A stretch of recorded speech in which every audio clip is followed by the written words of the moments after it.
Yung po yung front, sa kaliwa pong side yung pang up and down ng tingin niya, no? Ng view. Opo.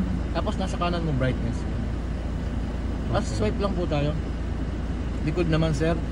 Yan na po yung blind spot mo. Diba nakikita mo, makaitim yung tint mo, malinaw mo.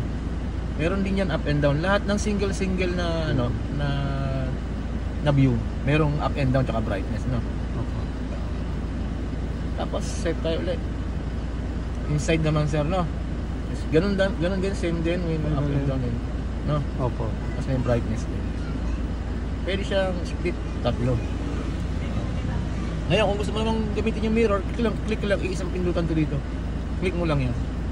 Mirror na siya, recording pa rin. Ay, control pala na. Continuous yun, continuous okay. yun. Tapos tatap mo lang siya kung ibabalik mo, no?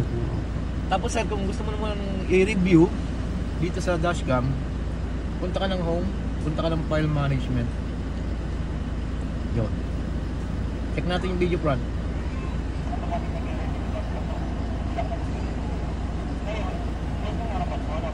May audio din sir, ha? Naka-full view. Naka-na rin siya. May control din yung volume. Sabay-sabay sila. Check natin yung back. Naka-record din. Hindi mo fast forward din. Tapos yung likod, back mo yun. Inside. Yun. Opo. Pwede din fast forward dyan. Tapos, back tayo. Pag yung pagpupunta ka naman sa cellphone sir, kunyari nagre-record ka ganyan, no? Punta ka ng home, punta ka ng system settings, hanapin mo lang yung Wi-Fi app. Ayun. Click mo lang yan. Paglabas na yung CAM27, back ka na, red recorder, hanapin mo po ito sa Wi-Fi connection mo. Connection. Diyan po sa cellphone. Check na yan sir.